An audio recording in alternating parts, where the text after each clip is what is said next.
Dans l'air vif de la fin octobre 2017, un profond malaise s'est installé dans la paisible ville de Gré-la-Ville, en Haute-Saône. La communauté, où la plupart des habitants se connaissaient et où la vie locale tournait autour de routines familières, a été soudainement plongée dans un état de panique.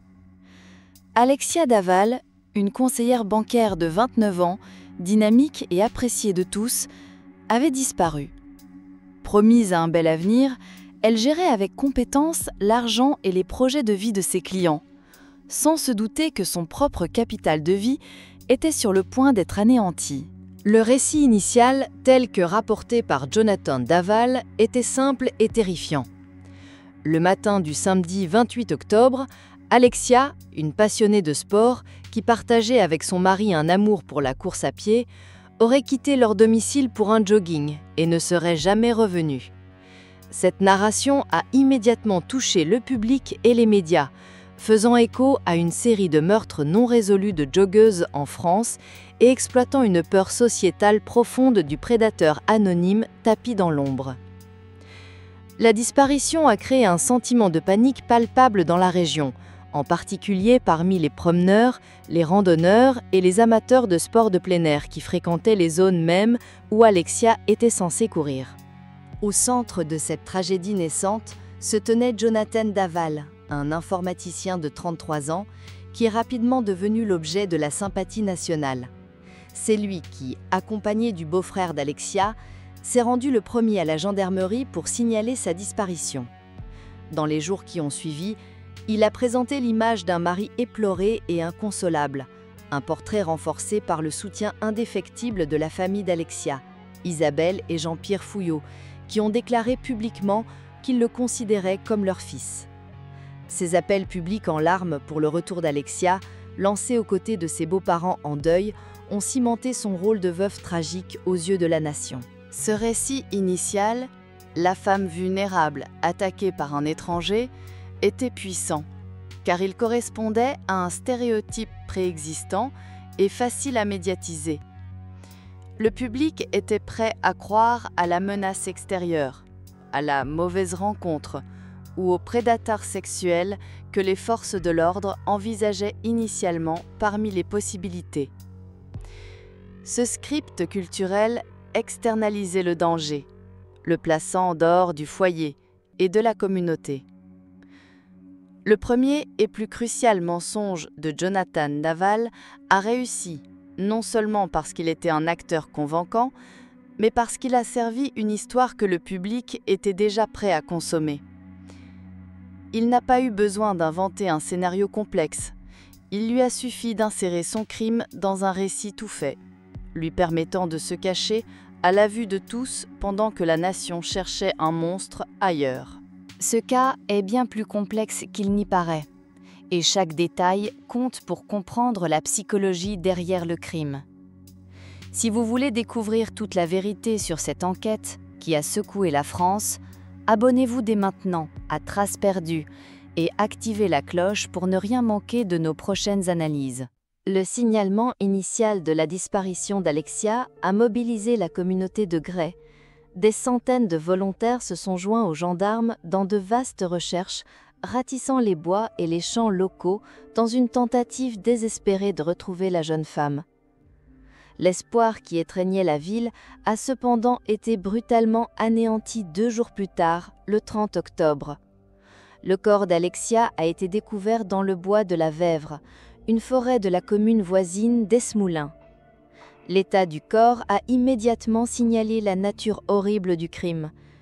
Elle avait été battue, étranglée et sa dépouille était partiellement brûlée. L'affaire est officiellement passée d'une recherche de personnes disparues à une enquête pour meurtre, et une vague de choc et de peur a déferlé sur la région. Pendant les 3 mois qui ont suivi, alors que les enquêteurs travaillaient en coulisses, Jonathan Daval s'est lancé dans une performance de deuil élaborée et glaçante. Il s'est installé chez ses beaux-parents, Isabelle et Jean-Pierre Fouillot, qui l'ont enveloppé dans leur propre chagrin et lui ont apporté un soutien inconditionnel. Il lui préparait ses plats préférés, et le protégeait des murmures de suspicion qui surgissent inévitablement autour d'un conjoint dans de tels cas, devenant ainsi ses plus ardents défenseurs. Cette période a été ponctuée d'apparitions publiques soigneusement mises en scène, qui ont captivé une nation horrifiée. Lors d'une conférence de presse, il est apparu en veuf anéanti, le visage marqué par la douleur.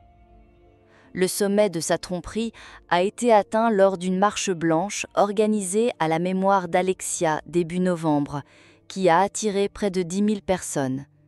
Soutenu physiquement par son beau-père, Jonathan, serrant une inique rose blanche, s'est adressé à la foule d'une voix étranglée par l'émotion, décrivant Alexia comme son oxygène, la force de leur relation. L'image du mari en larmes est devenue un symbole indélébile de la tragédie, diffusée dans toute la France. C'était une performance magistrale, si convaincante qu'elle a suscité une sympathie généralisée. Pourtant, c'était une mascarade calculée. Les enquêteurs découvriront plus tard que Jonathan avait préparé des antichèches pour guider ses déclarations publiques, façonnant méticuleusement son portrait d'un homme détruit par la perte. La tromperie de Jonathan n'était pas simplement un mensonge dit à la police, c'était un acte parasitaire qui se nourrissait de l'angoisse authentique de la famille Fouillot et de toute la communauté. En s'ancrant au cœur même de leur souffrance, il s'est rendu presque immunisé contre les soupçons. Douter de lui semblait être une trahison envers la famille en deuil, une violation d'un puissant tabou social.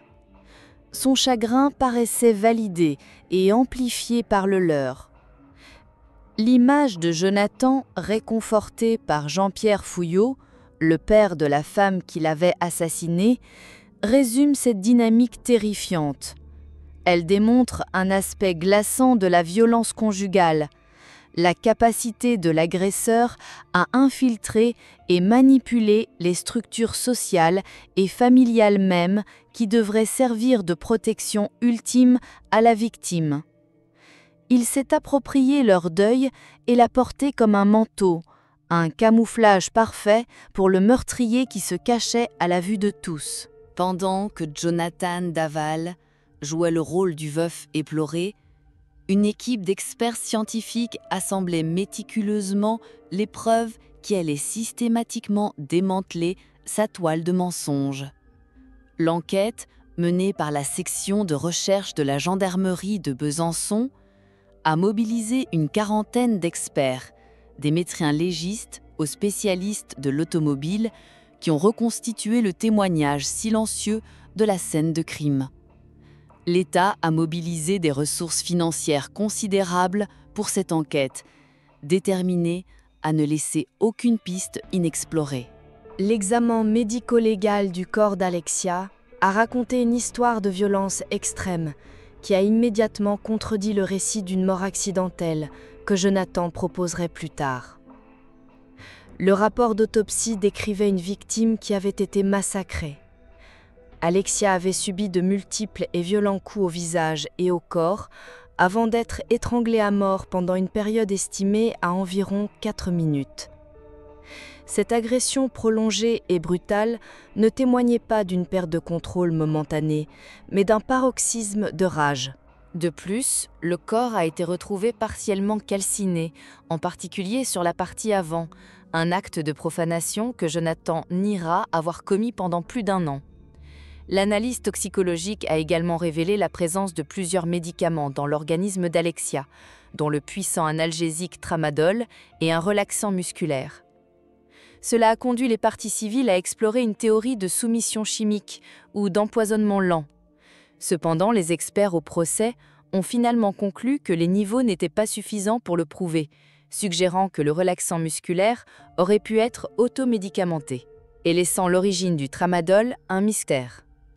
Malgré les conclusions officielles, la mère d'Alexia, Isabelle Fouillot, reste convaincue que sa fille a été droguée. L'alibi de Jonathan, qu'il n'avait jamais quitté la maison la nuit du meurtre, a été fatalement sapé par une combinaison de témoignages à l'ancienne et de technologies modernes. Un voisin a fourni aux enquêteurs une information cruciale. Vers 1h30 du matin, dans la nuit du 27 au 28 octobre, il a été réveillé par le bruit distinct et fort d'une plaque métallique sur la route juste devant la maison des Daval, sur laquelle un véhicule venait de rouler. Cette preuve auditive a été puissamment corroborée par une preuve technologique. Le véhicule de travail de Jonathan, une fourgonnette utilitaire, était équipé d'un traceur GPS, un fait dont il était conscient. L'analyse des données du traceur a montré que le véhicule avait quitté la résidence à 1h26, s'était déplacé pendant un certain temps, puis était revenu. Le traceur a été déclenché une deuxième fois vers 8h30 le lendemain matin, heure à laquelle les enquêteurs pensent qu'il a transporté le corps d'Alexia dans les bois. Ces données ont fourni une chronologie précise qui contredisait directement ces affirmations et prouvait qu'il avait été actif pendant la nuit. La preuve technologique a été encore renforcée par une preuve physique. Des traces de pneus découvertes sur un chemin près de l'endroit où le corps d'Alexia a été abandonné ont été méticuleusement analysées par des experts de l'Institut de recherche criminelle de la Gendarmerie nationale. Leur conclusion était sans équivoque. Les traces correspondaient aux pneus de la fourgonnette de société de Jonathan. Le dossier scientifique contre Jonathan a été cimenté par des preuves qui le liaient physiquement ainsi que son domicile au crime. L'une des preuves les plus accablantes était un drap de lit retrouvé avec le corps d'Alexia. Ce n'était pas un morceau de tissu aléatoire. Il a été identifié comme un drap d'une parure appartenant au couple, un héritage familial qui était rangé dans une armoire de leur maison. Cette découverte a directement relié la scène de crime éloignée au domicile conjugal, brisant l'illusion d'un agresseur extérieur. La preuve ADN a fourni le lien final et irréfutable. Un fragment d'ADN trouvé sur la ceinture du short de course d'Alexia a été analysé et identifié comme étant le sperme de Jonathan. Confronté à cela, il l'a expliqué en affirmant qu'ils avaient eu un rapport sexuel quelques jours avant le meurtre. Bien que cela ne prouve pas qu'il était le meurtrier, cela le plaçait de manière concluante comme la dernière personne en contact intime avec elle et détruisait efficacement toute théorie persistante d'un agresseur étranger, d'autant plus que son ADN était le seul trouvé sur son corps. Au cours de l'enquête, une autre preuve ADN étrange a émergé. Un cheveu trouvé dans le véhicule de travail correspondait à celui de la mère de Jonathan, Martine Henry. Cela a conduit à des spéculations sur un éventuel complice, mais la défense l'a rejeté comme une trace incidente, facilement expliquée par le fait que sa mère ait pu se trouver dans la voiture à un moment donné. Le dossier monté par la gendarmerie ne reposait pas sur une seule preuve irréfutable, mais sur la convergence puissante de ces multiples lignes de preuves indépendantes. Le témoignage du voisin validait les données GPS. Les données GPS expliquaient comment les traces de pneus étaient arrivées dans la forêt. Les traces de pneus expliquaient comment le drap de la maison s'était retrouvé avec le corps. Le drap et la violence extrême révélée par l'autopsie expliquaient le motif de la dissimulation élaborée. Chaque élément de preuve renforçait les autres, créant une toile de preuve cohérente et logiquement inéluctable. Jonathan aurait peut-être pu inventer une histoire pour expliquer une preuve, mais il ne pouvait pas expliquer leur totalité. Cela démontre un principe fondamental de l'enquête criminelle moderne. La vérité ne se trouve pas dans un seul indice, mais dans le récit inévitable raconté par la convergence de tous. Le parcours de Jonathan Daval à travers le système judiciaire a été marqué par une série d'aveux dramatiques et contradictoires. Il ne s'agissait cependant pas des épanchements douloureux d'une conscience coupable, mais plutôt d'une série de retraites calculées et stratégiques, faites uniquement lorsqu'il était acculé par des preuves irréfutables. Son histoire évolutive offre une étude de cas glaçante sur la manipulation et le contrôle du récit. 30 janvier 2018. Le meurtre accidentel. Après 30 heures du garde à vue, confronté aux preuves accablantes du traceur GPS et du témoignage de son voisin, l'alibi de Jonathan s'est effondré. Il a offert ses premiers aveux. Il avait tué Alexia, mais c'était en accident. Il a prétendu qu'ils avaient eu une violente dispute et qu'en essayant de la maîtriser, il l'avait involontairement étranglée. Son avocat, Randall Schwerdorfer, s'est immédiatement tourné vers les médias, qualifiant l'événement de crime passionnel et dépeignant Alexia comme ayant une personnalité écrasante. Un récit qui a déclenché une indignation publique immédiate et des accusations de culpabilisation de la victime. Fait crucial, dans cette version, Jonathan a nié avec véhémence avoir brûlé le corps de sa femme, suggérant qu'un tiers devait être impliqué. Été 2018, la rétractation et le complot familial. 6 mois plus tard, dans un retournement stupéfiant et cruel, Jonathan est revenu sur ses aveux. Depuis sa cellule de prison, il a concocté un nouveau mensonge élaboré. Il a alors accusé son propre beau-frère, Gregory Gay, d'être le meurtrier. Dans ce scénario fabriqué, un dîner de famille chez les Fouillot aurait dégénéré en une violente dispute au cours de laquelle Gregory aurait étranglé Alexia. Jonathan a affirmé que toute la famille, Isabelle, Jean-Pierre, Stéphanie et Grégory, avaient alors conclu un pacte secret pour couvrir le crime et le faire accuser.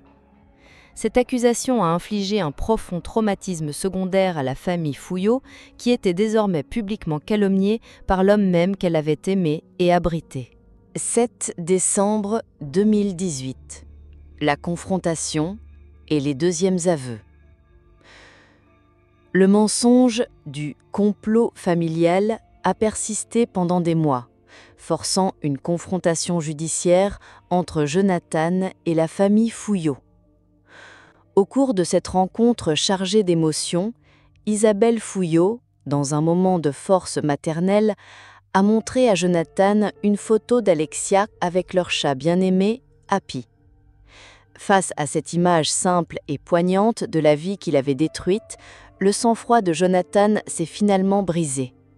Il est tombé à genoux devant sa belle-mère, en pleurant, et a avoué pour la deuxième fois que lui, et lui seul, était responsable de la mort d'Alexia. 17 juin 2019, la reconstitution et les derniers détails. Malgré ses deuxièmes aveux, Jonathan a continué à taire les détails complets et brutaux de son crime.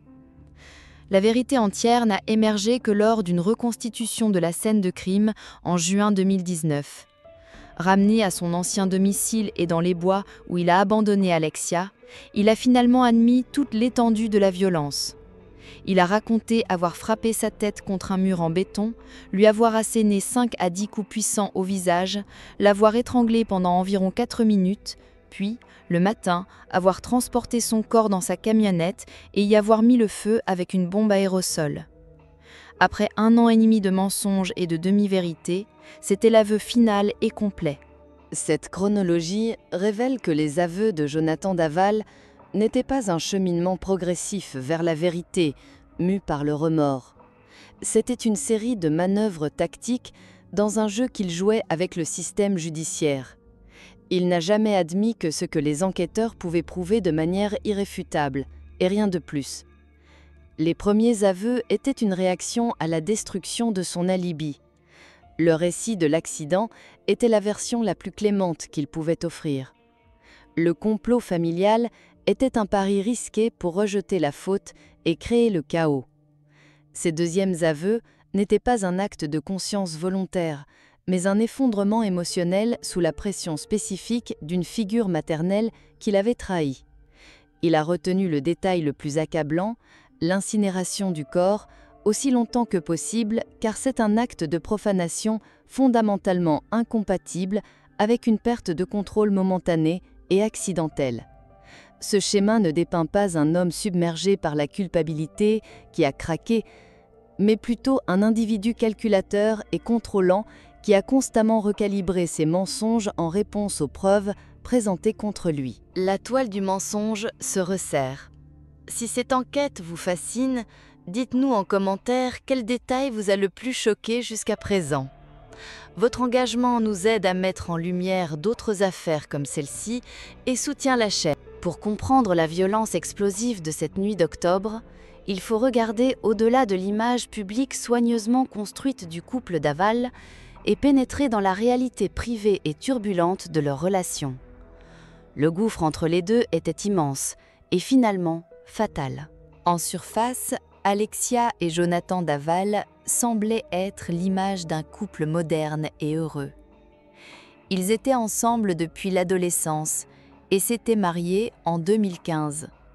Tous deux sportifs, partageant une passion pour la course à pied, ils étaient bien intégrés dans leur communauté. Pour leurs amis, ils semblaient profondément amoureux. Pour les parents d'Alexia, Jonathan était le gendre idéal, poli, serviable et doux, un homme qu'il souhaitait à tout le monde. Cette façade de normalité était si complète que les révélations ultérieures sur leur vie privée toxique ont été un choc profond pour ceux qui pensaient les connaître. Sous cette surface paisible, cependant, leur foyer était un chaudron de frustration latente, tournant principalement autour de deux problèmes profondément liés, leur désir d'enfant et le sentiment d'inadéquation de Jonathan. L'incapacité à concevoir était devenue un point de conflit central et récurrent. Alexia, décrite comme faisant une fixation sur le fait de devenir mère, suivait des traitements hormonaux intensifs. Ce désir profond était aggravé par les troubles érectiles de Jonathan, un problème d'origine psychologique qui créait une tension immense et pour lui un profond sentiment d'humiliation et d'échec. Ce parcours de procréation médicalement assistée représentait un investissement émotionnel et financier considérable, ajoutant une pression supplémentaire sur leurs épaules. La frustration d'Alexia face à la situation était palpable. Dans des SMS à des amis, elle se plaignait amèrement de son manque de virilité et de son rejet de cette tentative d'intimité. Selon la version finale des événements de Jonathan, cette dynamique toxique a atteint son point de rupture la nuit du meurtre. Après un agréable dîner raclette avec la famille Fouillot, ils sont rentrés chez eux. Il a affirmé qu'Alexia avait exigé d'avoir un rapport sexuel. Lorsqu'il a refusé, elle serait entrée dans une rage violente, l'attaquant verbalement et physiquement. C'est à ce moment-là, a-t-il prétendu, qu'il a perdu le contrôle, a riposté avec une violence extrême et l'a finalement étranglée pour qu'elle se taise. Ce récit, qui a constitué le cœur de sa défense juridique, reposait sur une inversion délibérée des stéréotypes de genre traditionnels. L'équipe de défense, dirigée par Randall Schwerdorfer, a constamment présenté Jonathan non pas comme un agresseur, mais comme la victime qui souffrait depuis longtemps. Dans leur version, Alexia était la partenaire dominante, agressive et écrasante, tandis que Jonathan était l'homme passif et soumis, psychologiquement et même physiquement abusé. Cette stratégie visait à recadrer le meurtre comme l'explosion inévitable d'un homme subjugué, ce qui a été appelé l'effet cocotte-minute. Ce récit était conçu pour que son explosion de violence paraisse compréhensible, sinon justifiable. La stratégie de la défense était une instrumentalisation calculée des rôles de genre, en présentant un homme soumis et une femme agressive. Ils ont exploité le sujet tabou de la violence contre les hommes pour susciter la sympathie et atténuer la responsabilité de Jonathan. Le langage utilisé par son avocat, comme l'affirmation qu'Alexia avait besoin d'un vrai mec, visait à peindre un tableau de la masculinité de Jonathan constamment attaqué. Dans cette logique tordue, le meurtre devient une réaffirmation finale, désespérée et fatale de la domination par un homme qui se sentait émasculé. C'était une forme très controversée de culpabilisation de la victime, qui cherchait à exploiter le malaise sociétal face aux dynamiques de pouvoir non traditionnelles au sein d'une relation pour excuser un acte de violence ultime. Le procès de Jonathan Daval, qui s'est ouvert le 16 novembre 2020 à la cour d'assises de la Haute-Saône à Vesoul, était plus qu'une simple procédure judiciaire. C'était l'aboutissement d'un drame national de 3 ans. Il est devenu un champ de bataille où 2 récits diamétralement opposés se sont affrontés pour la domination, non seulement devant le jury, mais aussi sous les yeux d'une nation captivée. L'accusation, menée par le procureur de la République Emmanuel Dupic, a méthodiquement démantelé le récit de la défense d'un meurtre accidentel. Ils ont dépeint Jonathan Daval non pas comme un homme qui a momentanément craqué, mais comme un manipulateur, un simulateur, un menteur. Leur argumentation reposait sur 2 piliers, la brutalité de l'acte et le calcul de la dissimulation. Ils ont soutenu que la violence pure infligée à Alexia, les coups répétés au visage, l'étranglement prolongé durant plusieurs minutes, était fondamentalement incompatible avec un acte non intentionnel. Ce n'était pas une lutte qui avait mal tourné, c'était un massacre. L'accusation a également souligné la tromperie élaborée de 3 mois qui a suivi le meurtre comme preuve de la nature froide et calculatrice de Jonathan.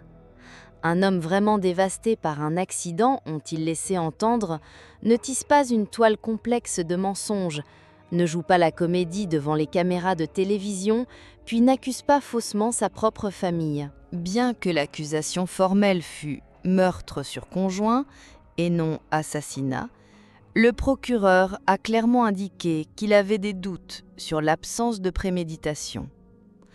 Invoquant la gravité du crime et la trahison profonde, l'accusation a requis la peine maximale possible, la réclusion criminelle à perpétuité. L'équipe de défense, menée par le très médiatique Rondal Schwerdorfer, a contre-attaqué avec un argument constant et énergique. Il s'agissait d'un coup de sang. Ils ont dépeint Jonathan comme un homme ordinaire, poussé au-delà de ses limites émotionnelles par des années d'humiliation psychologique présumée et une confrontation finale et violente. Ils ont rejeté avec véhémence toute notion de préméditation, déclarant à un moment donné au jury « On vous ment, on vous trompe ». Une partie significative et révélatrice de la stratégie de la défense a été de s'adresser directement et d'attaquer l'intense couverture médiatique de l'affaire. Schwerdorfer a soutenu que la réquisition du procureur pour une peine à perpétuité n'était pas basée sur les faits de l'affaire, mais était un réquisitoire fait pour plaire à la France entière. Il a affirmé que le public et les médias exigeaient la vengeance et non la justice, à cause des mensonges de Jonathan. Dans une envolée dramatique, il a comparé son client à des tueurs en série tristement célèbres comme Michel Fourniret et Marc Dutroux, pour soutenir qu'une peine à perpétuité était disproportionnée, déclarant que la seule chose que Jonathan avait en commun avec eux était la médiatisation. Le procès lui-même fait un spectacle d'émotions brutes. La famille Fouillot a livré des témoignages puissants. Isabelle Fouillot, confrontant directement Jonathan, le suppliant d'être un homme et de dire toute la vérité. Jonathan lui-même s'est effondré pendant son interrogatoire, entraînant une suspension temporaire de l'audience. Le 21 novembre 2020, après 6 jours de débats intenses et émouvants, le jury a rendu son verdict. Jonathan Daval a été reconnu coupable du meurtre de sa femme, Alexia Daval. Le tribunal l'a condamné à 25 ans de prison. La peine était un compromis, reconnaissant l'extrême brutalité du crime, sans imposer la perpétuité requise par l'accusation. En signe que les 2 parties acceptaient la décision du tribunal comme une résolution finale, ni la défense ni l'accusation n'ont fait appel.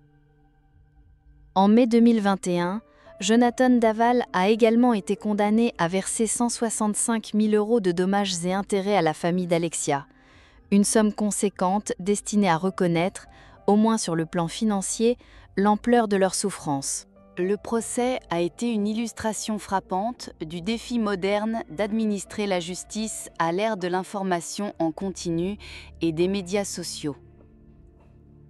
La défense a explicitement tenté de transformer cette surveillance médiatique en une arme, présentant son client comme la victime d'une chasse aux sorcières publique. Le tribunal et l'accusation, à leur tour, ont dû naviguer consciemment cette pression. Le président de la cour d'assises adressant un avertissement direct au jury au début du procès de ne pas se laisser influencer par la tempête médiatique. Le verdict final peut être vu comme la tentative du tribunal de rendre une peine juste basée sur les faits, une peine qui reconnaissait la nature odieuse du crime tout en s'arrêtant avant l'élimination sociale contre laquelle la défense s'était si ardemment opposée. Le meurtre d'Alexia Daval a transcendé les frontières d'une affaire criminelle typique, d'un fait divers, pour devenir un puissant symbole national. Sa trajectoire dans la conscience publique a forcé une prise de conscience douloureuse mais nécessaire de la réalité du féminicide en France, une conversation amplifiée par le contexte du mouvement naissant #MeToo. Initialement, le récit était dominé par le mythe de la joggeuse. L'histoire d'une jeune femme attaquée par un agresseur inconnu pendant son jogging a joué sur des peurs répandues et a conduit à des réponses publiques familières, bien que mal avisées, des appels aux femmes à être plus prudentes, à ne pas sortir seules et à éviter certaines zones. Ce récit a cependant été brisé 3 mois plus tard avec l'arrestation de Jonathan. La révélation choquante que le meurtrier n'était pas un prédateur sans visage, mais le mari éploré qui avait pleuré à la télévision nationale, a forcé une réévaluation collective. L'illusion réconfortante d'une menace extérieure s'est effondrée, pointant du doigt l'endroit où les femmes sont statistiquement le plus en danger, leur propre foyer. Le rôle des médias dans la formation de ce récit a été central et très controversé. Dans la phase initiale, les médias ont été critiqués pour leur acceptation acritique de l'histoire de Jonathan et pour avoir amplifié l'angle du danger étranger. Après ces aveux, la tension s'est déplacée, mais la controverse a continué. Le récit de culpabilisation de la victime de la défense, centré sur des termes comme étranglement accidentel et la personnalité écrasante d'Alexia, a été largement diffusé par les chaînes d'information, souvent sans contestation suffisante. Cela a provoqué une réaction importante de la part des groupes féministes et de personnalités publiques, dont l'alors secrétaire d'État chargée de l'égalité entre les femmes et les hommes, Marlène Schiappa, qui a identifié le langage de la défense comme un exemple classique de « victim blaming ».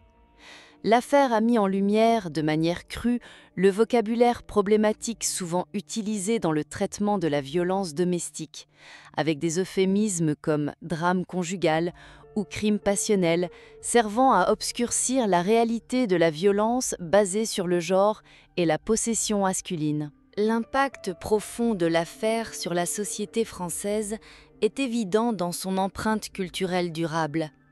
L'histoire a été disséquée et racontée sous de nombreuses formes, assurant sa permanence dans la conscience publique.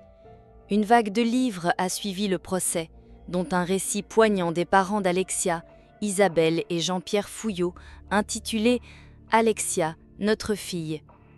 Ce livre leur a donné une plateforme pour réclamer la mémoire de leur fille, loin des gros titres sordides et du récit auto-justificateur de son meurtrier. D'autres livres ont été écrits par des journalistes cherchant à fournir un compte-rendu complet de l'enquête, et même par l'avocat de Jonathan lui-même, Randall Schwerdorfer, qui a offert sa perspective sur cette tragédie amoureuse. Les médias audiovisuels se sont également emparés de l'histoire.